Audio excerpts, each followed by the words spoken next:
நமச்சிவாய சிவாய நம. அனைத்து தமிழ் உள்ளங்களுக்கும் கனிவான வணக்கங்கள். எந்த ஒரு சூழ்நிலையிலும் நிதானமாக செயல்பட்டு எண்ணியதை நிறைவேற்றிக் கொள்ளும் கும்பராசி அன்பர்களே, இதுவரை சகோதர ஸ்தானமான 3ஆம் ராசியில் இருந்து வந்த குரு பகவான் சித்திரை மாதம் 18ஆம் தேதி முதல் சுகஸ்தானமான 4ஆம் வீட்டில் சஞ்சாரம் செய்ய இருக்கின்றார்.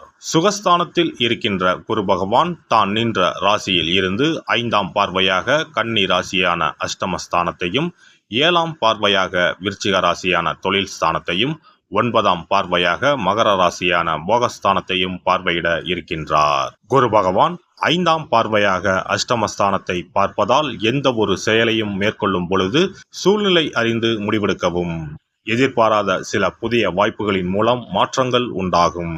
மறைமுகமான வருமானங்களால் கையிருப்புகள் அதிகரிக்கும். மற்றவர்கள் மீதான கோபங்களை குறைத்துக் கொள்வது உங்கள் மீது நன்மதிப்பை ஏற்படுத்தும். குரு பகவான் 7ஆம் பார்வையாக தொழில் ஸ்தானத்தை பார்ப்பதால் தந்தை வழியில் இருந்து வந்த கருத்து வேறுபாடுகள் நீங்கும். வியாபாரங்களில் அபிவிருத்திக்கான வாய்ப்புகள் உண்டாகும். உடற்பயிற்சி சார்ந்த விஷயங்களில் தெளிவுகள் ஏற்படும். எந்த ஒரு செயலையும் நேர்மறை சிந்தனையுடன் அணுகி வெற்றி அடைவீர்கள். குரு பகவான் 9ஆம் பார்வையாக போகஸ்தானத்தை பார்ப்பதால் வாழ்க்கை துணைவரின் விருப்பங்களை நிறைவேற்றி வைப்பீர்கள். புதுவிதமான பயணங்களை மேற்கொண்டு மனம் மகிழ்வீர்கள். மற்றவர்கள் பற்றிய தனிப்பட்ட விஷயங்களை அறிவதில் ஆர்வம் ஏற்படும். கடன் சார்ந்த நெருக்கடிகளை குறைப்பீர்கள். குரு பகவான் சுகஸ்தானத்தில் நிற்பதால் கணவன் மனைவிக்கு இடையே அனுசரித்து நடந்து கொள்ளவும், வர்த்தகம் தொடர்பான செயல்களில் சிந்தித்து செயல்படவும், உடல் ஆரோக்கியத்தில் ஏற்ற இறக்கம் உண்டாகும். நறுமண பொருட்களின் விஷயத்தில் சற்று கவனம் வேண்டும். உறவுகளின் வழியில் அனுசரித்து நடந்து கொள்ளவும். புதிய முயற்சிகளில் மாறுபட்ட அனுபவம் கிடைக்கும். தொழில் சார்ந்த நிபுணர்களின் ஆலோசனைகளால் மாற்றங்கள் ஏற்படும். குரு பகவானின் நட்சத்திர சஞ்சார பலன்கள். குரு பகவான் கிருத்திகை நட்சத்திரத்தில் சஞ்சரிப்பதால் சுபகாரியம் தொடர்பான விரயங்கள் உண்டாகும். எதிர்பார்த்த சில வரவுகளில் தாமதங்கள் ஏற்படும். உணவு விஷயங்களில் சற்று கவனத்தோடு இருக்கவும். பயணங்களில் தேவையான ஆவணங்களில் எடுத்து செல்வது நல்லது. கணவன் மனைவிக்கு இடையே புரிதல்கள் ஏற்படும்.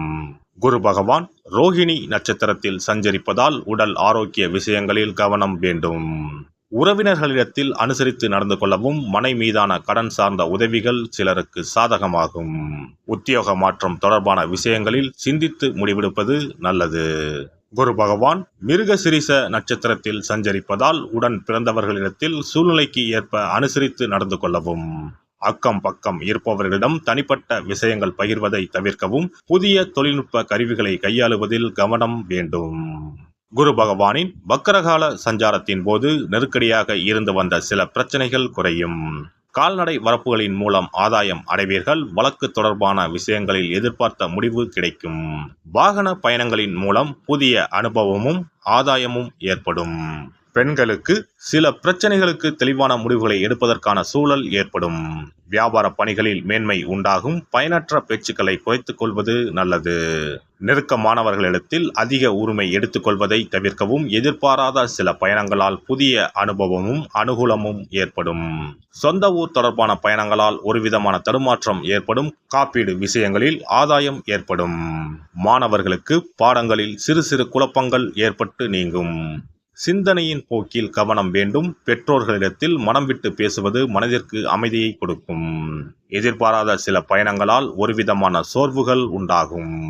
உத்தியோகஸ்தர்களுக்கு உத்தியோக பணிகளில் திருப்தியான சூழல் அமையும். முயற்சிக்கு உண்டான மதிப்பு கிடைக்கும். உடல்நிலையில் ஒருவிதமான சோர்வுகள் ஏற்படும். உயர் அதிகாரிகளின் மறைமுக ஆதரவுகள் புதிய நம்பிக்கையை ஏற்படுத்தும். எதிர்பாராத சில இடமாற்றங்களால் அலைச்சல்கள் உண்டாகும்.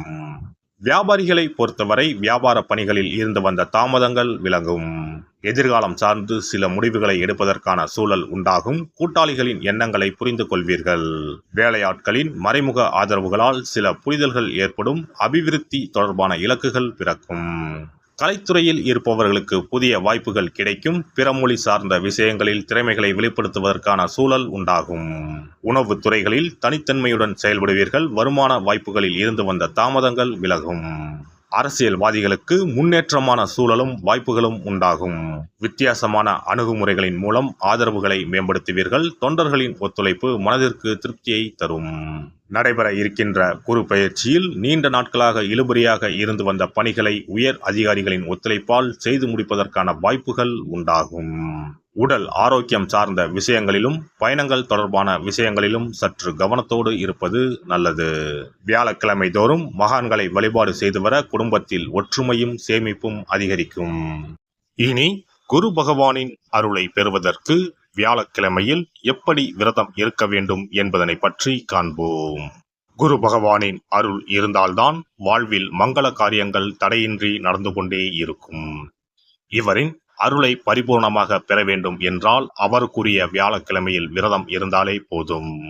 குரு பகவானுக்குரிய விரதத்தை கடைபிடிக்க நினைப்பவர்கள் சுக்கிலபட்சம் எனப்படும் வளர்பிறையில் வரும் வியாழக்கிழமைகளில் இந்த விரதத்தை இருக்கலாம். ஒரு வருடத்தில் தொடர்ந்து 16 வளர்பிறை வியாழக்கிழமைகள் வரும். இந்த நாட்களில் விரதம் இருந்தால் எண்ணற்ற பலன்கள் கிடைக்கும். 3 ஆண்டு காலம் இந்த விரதத்தை கடைபிடித்தால் குரு பகவானின் பூரண அருள் வாழ்நாள் முழுவதும் கிடைக்கும். வியாழக்கிழமை விரதம் இருக்கும் முறை. வியாழக்கிழமை அன்று அதிகாலையில் எழுந்து குளித்து மஞ்சள் நிற ஆடை அணிந்து உறுதியாக விரதம் இருக்க வேண்டும். அருகில் உள்ள கோவிலின் நவகிரக சன்னதிக்கு சென்று குரு பகவானுக்கு சந்தனம், மஞ்சள் போன்றவற்றை கொண்டு அபிஷேகம் செய்ய வேண்டும். பிறகு குங்குமப்பூ கலந்த பசும்பாலை கொண்டு குரு பகவானுக்கு அபிஷேகம் செய்து வழிபட வேண்டும். மஞ்சள் நிற பூக்கள் சாற்றி மஞ்சள் நிற இனிப்புகளை நைவேத்தியம் செய்து வழிபட வேண்டும்.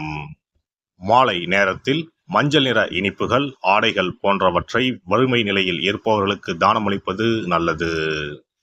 இரவில் உப்பு சேர்க்காத உணவை சமைத்து சாப்பிட்டு வியாழக்கிழமை விரதத்தை நிறைவு செய்யலாம்.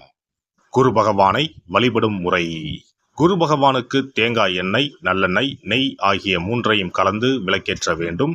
குரு பகவானுக்கு ஏற்றப்படும் விளக்குகளின் எண்ணிக்கை 11 அல்லது 21ஆக இருப்பது சிறந்தது. குரு பகவானுக்கு பிடித்த மலர்கள் முல்லை, மல்லிகை. ஆகையால் அவருக்கு முல்லை அல்லது மல்லிகை மாலையை அணிவித்து கொண்டை கடலையை படைத்து வழிபடுவது சிறந்தது. வியாழக்கிழமை தோறும் சிவன் கோவிலுக்கு சென்று குரு பகவானுக்கு அர்ச்சனை அல்லது கற்பூர ஆரத்தி செய்து வணங்கி வருவது நல்லது. ஆலயங்களில் நவகிரக மூர்த்திகளிடையே உள்ள குருவுக்கு வியாழன் அன்று கொண்டை கடலை மாலை சாற்றி முல்லைப்பூ, சாமந்திப்பூ மற்றும் மஞ்சள் நிற மலர்களால் அர்ச்சித்து வழிபடுவது நன்மை தரும். வியாழக்கிழமை தோறும் கொண்டைக்கடலை, சுண்டல், மஞ்சள் வாழைப்பழம், தேன், சர்க்கரை, கற்கண்டு மற்றும் இதர இனிப்பு பொருட்கள் இவற்றில் ஏதேனும் ஒன்றை நைவேத்தியமாக படைத்து வழிபட வேண்டும். குரு பகவானுக்குரிய வளர்பிறை வியாழக்கிழமை விரதத்தை முறையாக மேற்கொள்பவர்களுக்கு வாழ்வில் பல யோகங்கள் ஏற்படும். சரியான காலத்தில் திருமணம் நடக்கும். ஜாதகத்தில் குரு கிரக தோஷம் இருப்பவர்கள் இந்த விரதத்தை கடைபிடித்தால் தோஷங்கள் நீங்கும். தொழில் வியாபாரங்களில் சரியான வருமானம் இல்லாதவர்கள், குடும்ப பொருளாதார நிலை சிறப்பாக இல்லாதவர்கள் இந்த விரதத்தை மேற்கொள்வதால் குரு பகவானின் அருள் கிடைக்கப் பெற்று தொழில் வியாபாரங்களில் செல்வ வளம் பெருகும்.